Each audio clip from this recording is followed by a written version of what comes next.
Hey, I'm Jade and today I'm decorating my new creativity / office room, and I thought this would be a great time to talk to you about things you can do when you are really suffering with your OCD and you just think, well, what am I going to do with my day? I can't get out of bed, or I just feel so stuck in my head. And I want to talk to you about a few things that I've done in the past when I was really suffering with OCD. This really reminded me of how doing something manual and physical and more real can really help sort of pull your brain out of that slump. So I've actually been using this really small brush the whole way around the room because I find painting really, really boring. I'm not the type of person who usually in life enjoys like slow paced things. I would rather be like, right, you paint that, you do the carpet, put this on the wall. So this has been really good practice for me in slowing down. I did try a bigger brush, but actually the finish wasn't as great. So part of it is like a real reason, but also this slows me down and the finish is so lovely. So what can we talk about in relation to how to help you feel better through being more physical?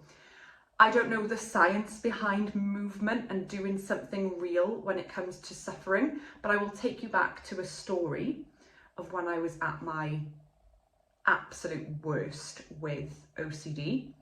I would say that I was about 15, maybe 16, and I was in a terrible place, just 24/7, constant panic, feeling awful. This is so weird, right?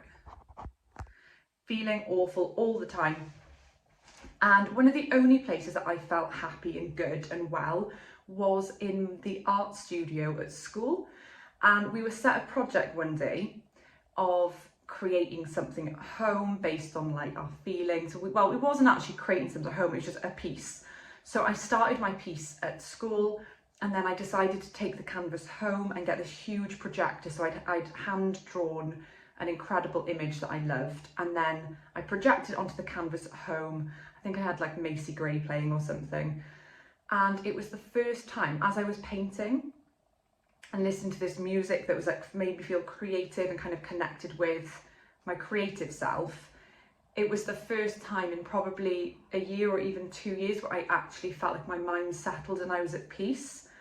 And I wasn't doing this to run away from it. I was doing it because I really wanted to bring this piece of work home, and I wanted to be doing something that made me feel just connected with myself. And that doesn't have to be creative. You know, you might like, you know, something more physical that's to do with like, well, woodwork, I don't know, whatever it is. But I just mean like something that was physical and hands-on. It took me away from my brain a little bit. It took me to another place. So that could be music for somebody, learning an instrument. I think there's a lot to be said because it's not about using your brain directly. We're not trying to do anything with our brain. We're just getting on with something interesting that's taking us away from it naturally. So whilst obviously when I stopped, the thoughts flooded straight back in, and maybe even the thoughts were there at the same time, and I was feeling really low, really depressed.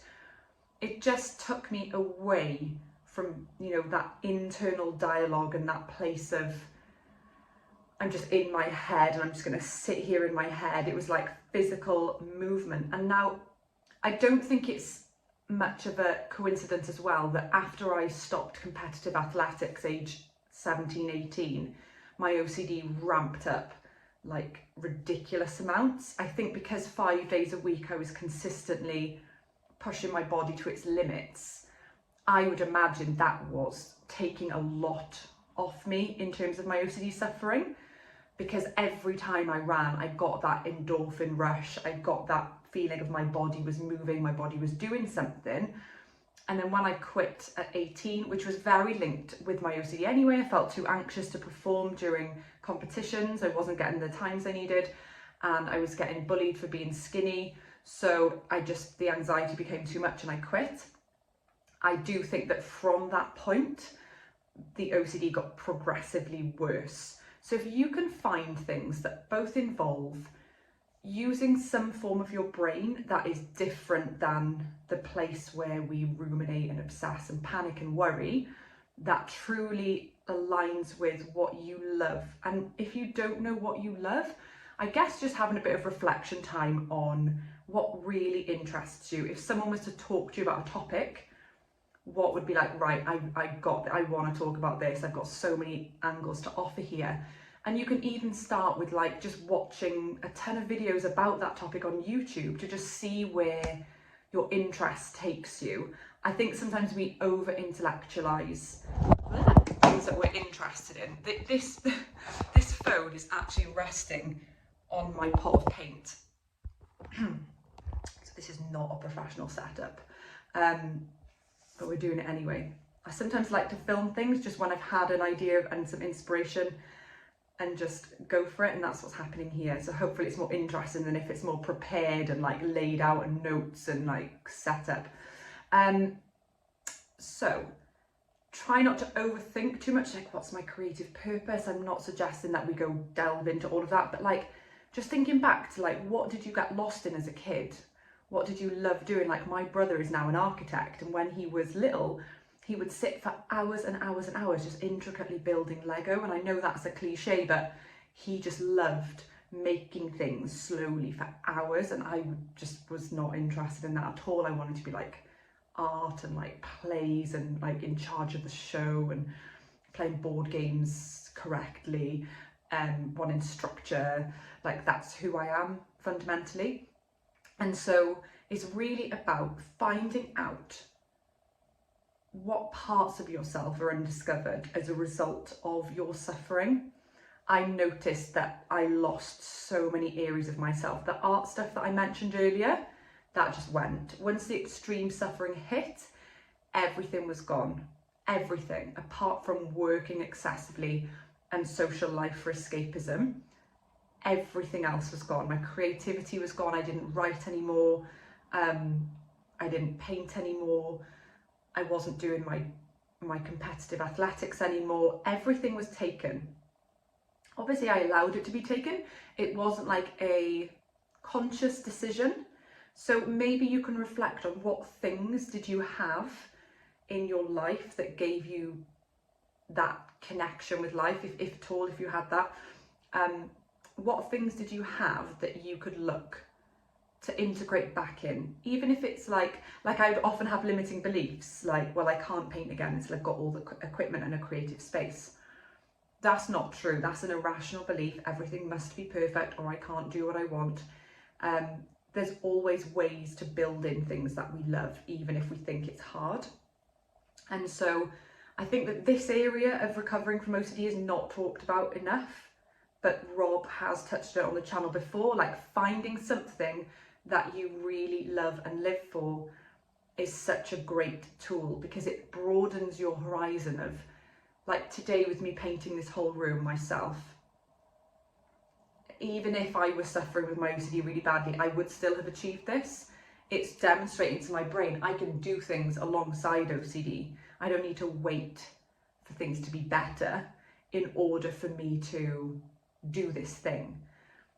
And it's like training your brain that you can live alongside it. It's not ideal. And I think with the arts especially, being creative, writing, making music, painting, anything creative, actually the suffering can be very beautiful. Like you can express things through creativity. Oh my goodness.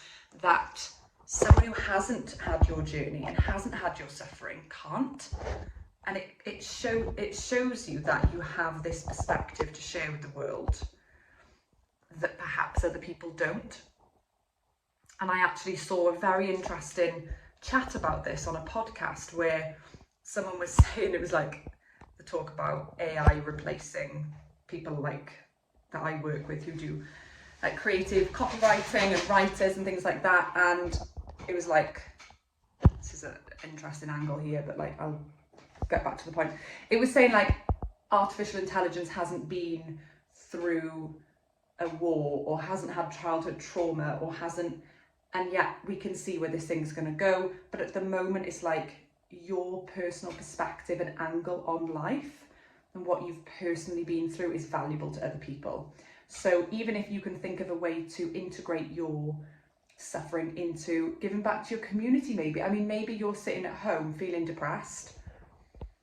and you're like, life is just so unbelievably difficult. Well, maybe it's like, do you know what? Because I haven't got anything to give right now to myself, and I can't imagine how I'm going to live, I'm going to go to an old people's home for the afternoon, and I'm going to sit and talk with them about their stories and their life. And I'm going to forget about me for a minute, and I'm just going to get into someone else. That is something that I found really valuable. I never knew why I liked being involved with refugee charities in the past, or like being around older people. But I think that it was down to I had more in common with people who'd been through suffering and trauma. I didn't know that at the time, but the conversation was more real, there was more depth there, and being with people who hadn't had any form of suffering or mental illness, I just felt completely alien around them. So while we don't want to go down a path of like, oh, let's all be depressed together, let's all just woe, it's more about like action, taking action. What can I do in the world to pull myself away from this like box of stifled, like my brain is like hijacked completely by OCD. Sometimes it's like, okay, no matter how I feel tomorrow morning, I am getting up immediately when I wake, and I am repainting that room in a really fun colour, one that's gonna like this colour is my favourite colour in the whole world. So I decided to paint my room that I'm going to be using for my business and for my creativity in the colour that I feel good when I'm there, and put things on the wall that are beautiful and really like motivate me. So that this is my place I come to when I have to do something cool. So my advice would be like doing a little bit of work in figuring out what it is that lights your fire. And I know that can be hard when we're feeling depressed, when we're feeling down, when we're feeling anxious. I get it, like how would I possibly even think about that? And sometimes it's just doing the boring stuff. Does your front garden need a deep clean with a brush and some soap and water? Do you need to de-weed your back garden? Like, I'm talking dull stuff where when you haven't got anything else to give, it's just about getting out into the fresh air, doing something that you don't even have to think about. And it just does reset your brain, that physical movement. And I often think back to times where work was more manual. You know, when people would go out at 7 in the morning, come back absolutely starving, ravenous, exhausted, they would eat some food, and then they would just like fall to sleep and go to bed. It's like today's lifestyle can be very depressing in itself. It's like we get up, we do some jobs in the house, there's screens on, we get absorbed into YouTube or social media channels, there's no movement, there's no air.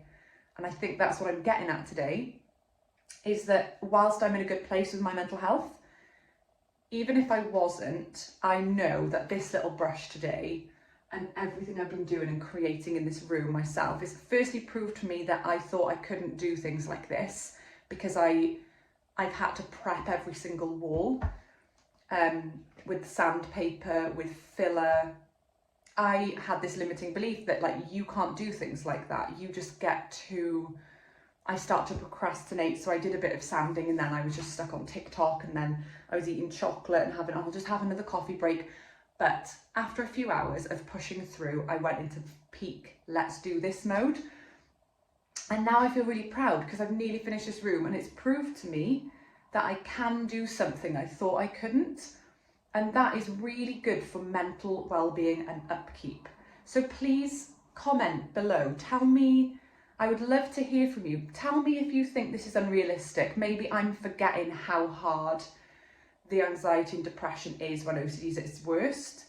Tell me if you think I'm forgetting that, because I do appreciate it. But I remember being so bad that I couldn't sit down just with my thoughts. I actually couldn't. I had to do something. So I would love to hear that, but I would also love if this has stimulated a reminder of something that you used to love doing, that you've forgotten about, that you've lost touch with in yourself. And it doesn't have to be like arty and creativity and all meaningful and like kooky. It can just be something as basic as I like looking after my garden, or I loved creating a plan of like where I'm going to buy more sustainable produce or whatever, and don't let your OCD go there with that one. But you know, what was it that you loved as a kid? Tell me what you used to love. Even if you can't see a way of reconnecting with it, tell me what you miss about the version of yourself that existed, that had interests, that got into things. And absolutely, if you don't have anything, that's also fine.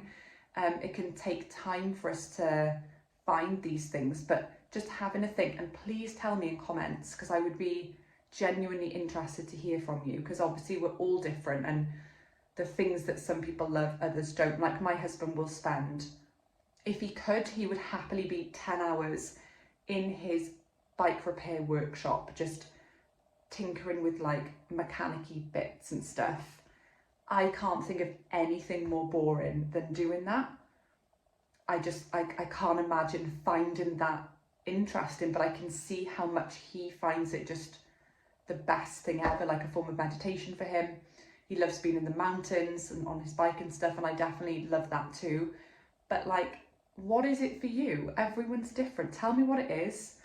And I hope that this was like a useful reminder that life is not just about recovery. I didn't want to just talk about recovery on every video, like do this, do that. Sometimes it's like, I'm leaving you alone today and I'm getting on with something, a project, something where I feel like I've accomplished something, and you can look back in the future and be like, I painted that room even though I felt like junk. You won't remember what you were going through, you'll remember the sense of accomplishment.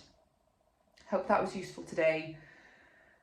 I'm going to get back to painting now with my tiny roller, and I look forward to hearing from you. And just know that every day things get better.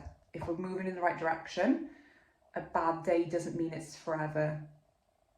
If you've been working on your OCD recovery, I guarantee you're better than you were 6 months ago, a year ago, a month ago. And yeah, hope this was handy, and speak to you again soon. Bye.